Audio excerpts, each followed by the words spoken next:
Welcome to my garage.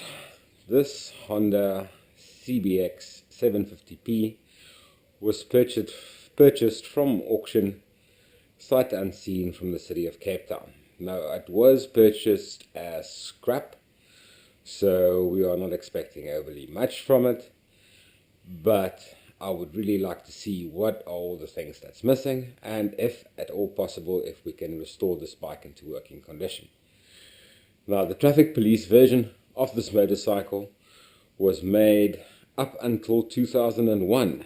The city claims that it was registered in 2006. But yeah, I think they are being a little bit optimistic about that. So what we're going to do now is we're going to walk around the bike, have a look at the stuff that's good. That's a very short list. And at the stuff that is missing, unfortunately, quite a long list. And then over the next few weeks and months, I hope to take us through stripping the motorcycle down, figuring out why the city originally scrapped it, and working out how we can bring it back into a working condition. Right, let's have a look first at the instrument cluster and the controls. Now, on the whole, this looks quite good. We've got two very good looking clocks here. Instrument cluster at the bottom looks neat. We have no keys. Lovely. Probably a connection for a microphone or something that would have been used when this had loud hailers on it from the traffic cops. Switchgear feels good. Button seems to work. High beam, low beam. Choke does nothing. Clutch does nothing. That also looks like, I'm not sure, lights of some sort. We're going to have to figure out what that does. Starter button, kill switch, I assume. Quite a bit to figure out about this. Somewhere there should be a hooter. I haven't spotted a hooter yet. That could be the hooter. We'll look at it closely, and we've got a main kill switch over there. The front brakes are working. Two mirrors. So yeah, control wise, not that bad except for the clutch not working, but we will get to the why of that shortly. Fuel tank completely empty, which will be explained when we go through the side of the bike. So yeah, we've got the side covers, the boxes, the old box on top where the light would have been mounted, which they removed quite badly, but we could do something nice there, maybe like make it look better, or put a aftermarket box on there. Side boxes are intact. A full 5 kilogram load, which is quite a lot. Hinges are a bit dodgy, but once again, that is something we can repair and replace as we go through. That's minor. Quite a bit of surface rust. The traffic police where this one came from, Gallows Hill, is in Sea Point, which is next to the sea. So it got a lot of rust from there, I'm sure. Salty air. And they probably just left it outside. Let's have a look here. Cooling fin, we've got one broken, not too bad.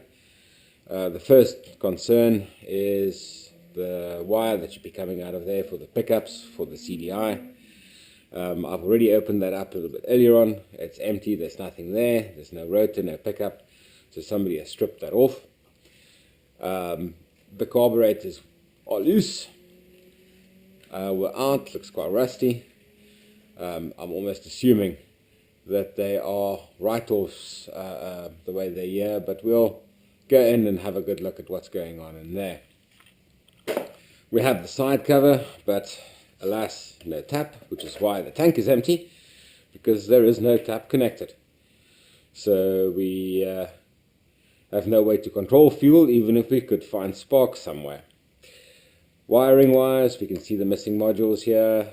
I believe the regulator is supposed to plug into that. Wire coming from the alternator over here. There's nothing there. And then obviously the missing wires from the coils. This little wire that's plugged in over here. Dangling loose. No spark plug wire in the second one. Yeah, I'm going to have to come up with a whole new ignition system. We'll see. It could be interesting to devise. See what aftermarket stuff we can make work there. This Mounting looks good. Bike was actually registered up until 2 months ago, 31st of the 7th. Exhaust pipe looks good. Doesn't look as though it's fallen too badly on this side, except for that crack there. We've got a bit of an oil leak between the cylinder and the cylinder head. We'll get into that when we take the engine out and have a good look what's going on inside it. Alright, let's move on to the other side of the bike. I'm going to move my lights and cameras across, and then we should be able to see what's all missing on that side.